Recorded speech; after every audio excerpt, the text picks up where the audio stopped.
Christina. Déjà, je voulais te remercier d'avoir accepté de témoigner. On a fait la formule Je trouve ma voix ensemble et je peux en dire plus surtout et je vais te laisser te présenter. Oui, bonjour Anne. Un plaisir de témoigner pour ton accompagnement. Donc moi, je m'appelle Christina Philippa Rojo, j'ai 36 ans, je suis mariée, j'ai 2 enfants. J'ai suivi mon mari à l'étranger, je suis en ce moment en Angleterre et j'ai commencé ma vie de femme expatriée en Espagne avec mon premier enfant qui avait à l'époque que 3 mois. Ensuite, on est revenu en France. La première expatriation, je l'ai vraiment vécue plutôt comme une parenthèse. Donc, j'ai poursuivi mes études là-bas. Ensuite, je suis revenue en France 2 ans. J'ai donné naissance à mon deuxième. Et là, j'ai décidé de démissionner. On est parti en Suède. Donc, le temps d'apprendre le suédois, j'étais vraiment décidée à retrouver un travail. J'étais dans cette dynamique-là de vraiment m'installer en Suède, retrouver un travail. Mais le temps de maîtriser le suédois pour pouvoir passer un entretien, il a fallu rentrer. Donc, on est rentré, on a fait un retour éclair d'1 an, où là, j'ai retrouvé un super poste de responsable de com que je n'aurais sans doute jamais obtenu sans avoir eu mon master en Espagne et sans avoir montré que je pouvais me démener en Suède. Donc, ça a été des expatriations plutôt courtes. Et pour cette troisième expatriation en Angleterre, là, j'ai vraiment décidé de non pas vivre cette expatriation comme une parenthèse, mais vraiment de prendre cette expatriation comme une opportunité pour faire quelque chose qui me plaît. Et du coup, j'ai créé le podcast Expat Heroes en février 2017. C'est un podcast à destination des francophones expatriés où j'interviewe des francophones partout dans le monde. Et l'idée, c'est d'apporter des témoignages inspirants, de réconforter les gens qui sont déjà partis en expatriation, qui se sentent un peu seuls ou perdus. Et surtout, pour ceux qui sont en France, qui se posent des questions sur l'expatriation, de montrer vraiment la réalité de l'expatriation loin des clichés. Ouais. Et donc, là, les gens qui nous écoutent doivent se dire, mais pourquoi elle a fait appel à Anne en fait. Donc, j'ai fait appel à toi parce que, mine de rien, j'étais un petit peu perdue. Ouais. Exactement. Donc, quels étaient peut-être les questionnements que tu avais justement quand on s'est rencontrés et après, on a décidé de travailler ensemble? Le podcast, petit à petit, gagnait de l'audience. Mais je pense que je voulais... ça n'allait pas assez vite pour moi. Je me sentais frustrée.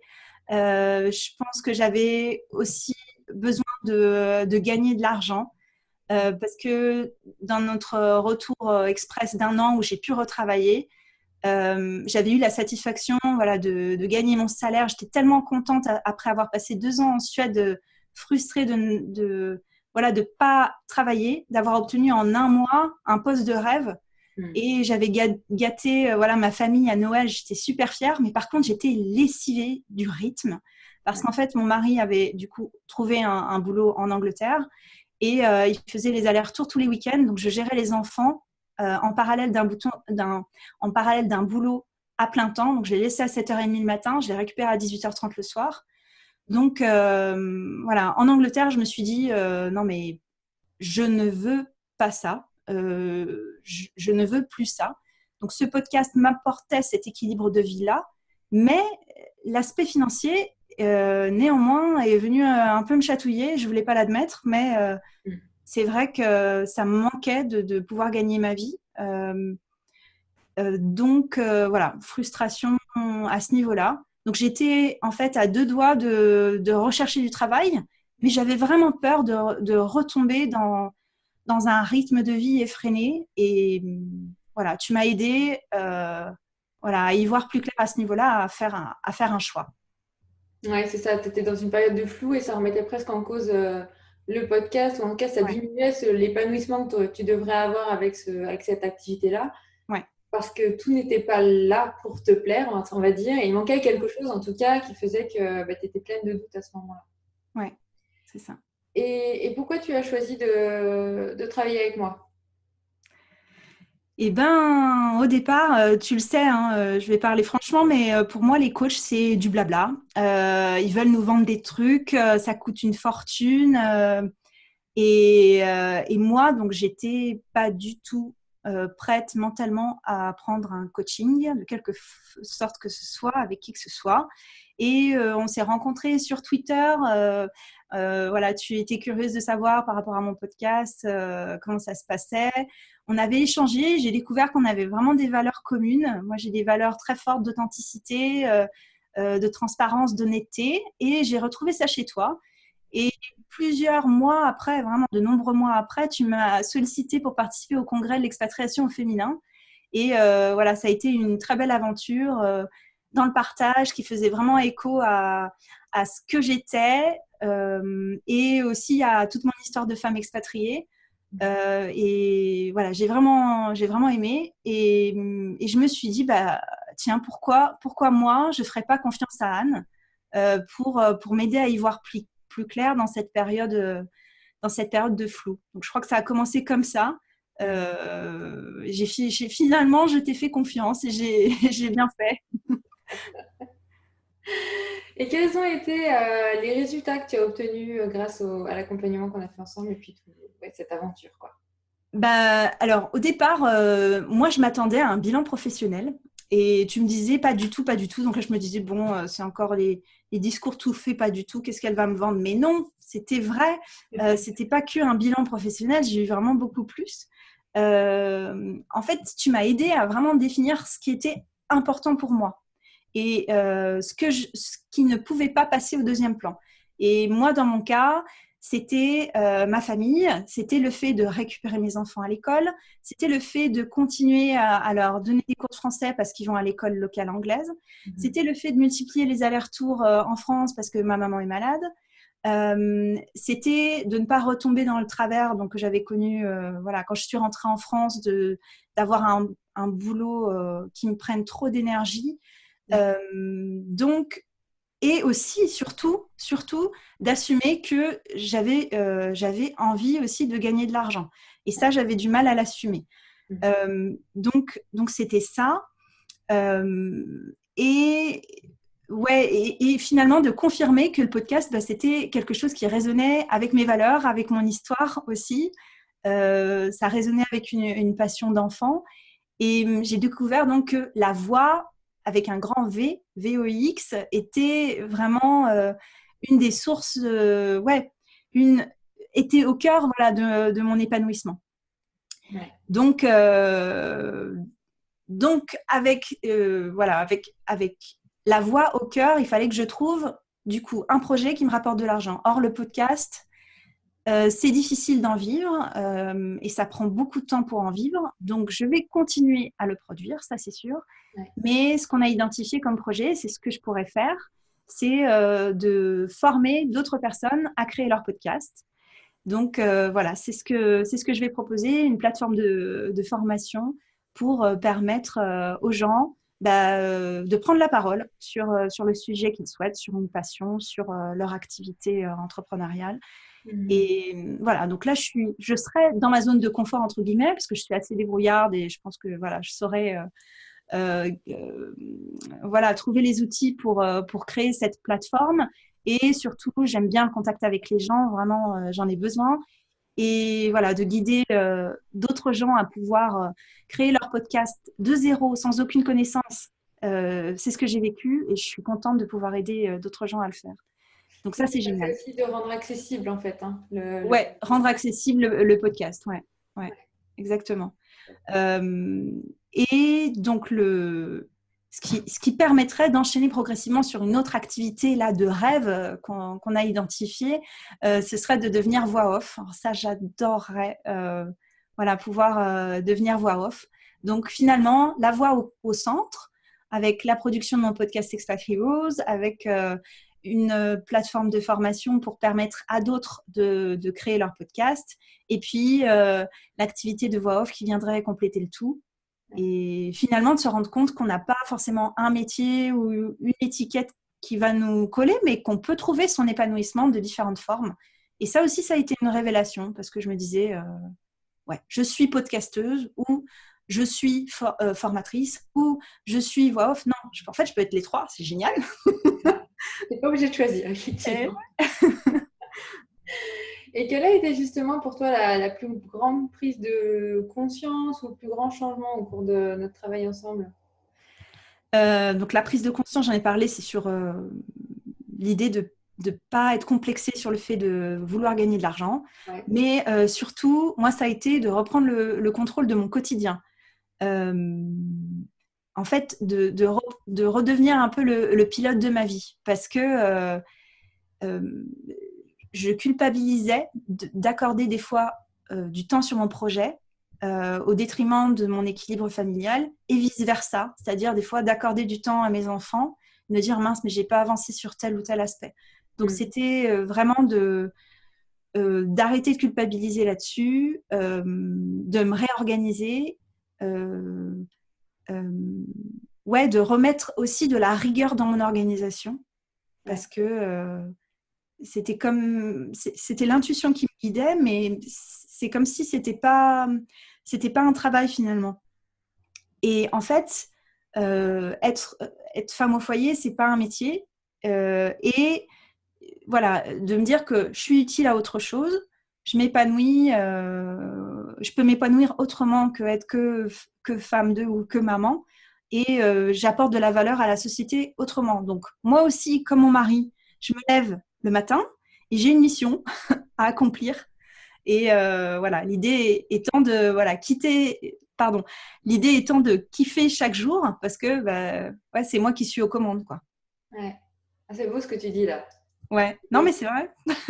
Effectivement, c'est comme il y a un changement de posture en fait dans le vécu du quotidien. Ah oui, complètement. Là, j'ai mon bullet journal, j'ai mon organisation par semaine et ouais, il y a une vraie méthode là qui a été mise en place et c'est top. Ouais, chouette.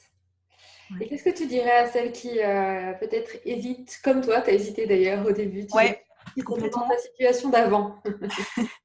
Non, mais je dirais passer 30 minutes avec Anne. N'hésitez pas à vous inscrire au webinaire qu'elle propose. Donc, vous serez immergé dans un univers bienveillant et pro. Et je dirais, ce qu'il faut souligner, c'est, ouais, il y a deux mots qui me viennent en tête, c'est doux et carré. Alors, je ne sais pas si on te l'a déjà sorti, ça, mais parce qu'en fait, la douceur, il y a de l'écoute, il y a du partage, mais en fait, il y a surtout de la méthode. Mm. On peut, dans la méthode, je ne vais pas en dire trop, mais il y a l'idée des rituels chaque matin, les gratitudes, voilà, tout ça. Et ça, ce sont des méthodes, mine de rien. Et on est dans un univers bienveillant et ce sont des méthodes qui vont nous faire avancer Mm. dans la réalisation de notre projet, même dans la réalisation de nous-mêmes, en fait. Donc, voilà, il y a de l'écoute, il y a du partage, il y a de la méthode qui va, du coup, vous guider pas à pas dans votre réflexion. Donc, ça, c'est génial. Et surtout, au sein de l'accompagnement, il y a le groupe de femmes qui a autour de Anne qui se réunit tous les 15 jours. Donc, Anne est toujours présente. Et en fait, j'avais un peu peur au début, moi, du groupe. Je me suis dit, ouais, elles vont me juger et tout. Et en fait, là encore, non, on avance chacune à notre rythme. Il Ouais. n'y a pas de jugement les unes par rapport aux autres. Il n'y a pas de concurrence. Euh, et on avance chacune à notre rythme et on se conseille, on partage aussi nos doutes, nos peurs. On célèbre aussi nos réussites. Mm. Voilà, donc ça, je dirais, c'est vraiment la cerise sur le gâteau. Et j'étais agréablement surprise de ça, j'étais vraiment contente. Avec Là, des relations qui durent après en plus. oui, bah oui, j'espère, si vous me regardez, les filles. Alors, je te le dis par Ouais, ouais. expérience. Non, non, mais c'est vraiment super. Voilà, ça, c'est vraiment super enrichissant. Donc, je regrette pas mon investissement en temps et financier. Et je dirais même, voilà, mon mari te remercie, Anne.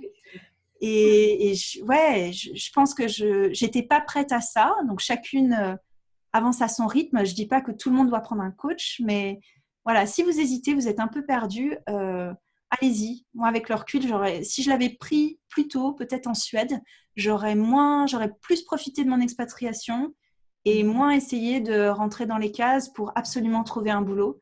Je ne dis pas qu'il faut absolument devenir entrepreneur, absolument monter son projet, mais au moins prendre le recul sur les choses, se faire accompagner, voir ce qui nous correspond vraiment. Je ne dis pas que je ne vais pas retravailler, peut-être quand les enfants seront grands, j'en sais rien, on peut avoir plusieurs vies. Mais en tout cas, maintenant, je suis vraiment contente d'avoir fait cet accompagnement qui me permet de me lancer sur un projet qui me fasse kiffer chaque matin et d'être aux commandes de ma vie. Voilà, vraiment. Ah. Voilà. Merci Christina pour ce beau témoignage. J'ai pris un grand plaisir à t'accompagner aussi sur cette aventure et de devoir surtout, j'ai envie d'utiliser le mot t'illuminer entre le début de l'accompagnement et aujourd'hui. Parce que je le sentais en toi quand on a commencé, moi je le savais. Je sentais la pépite qu'il y avait en toi et qu'il y avait vraiment quelque chose qui devait sortir. Mais toi, de ton côté, tu étais pleine de doutes, pleine de frustration, comme tu l'évoquais.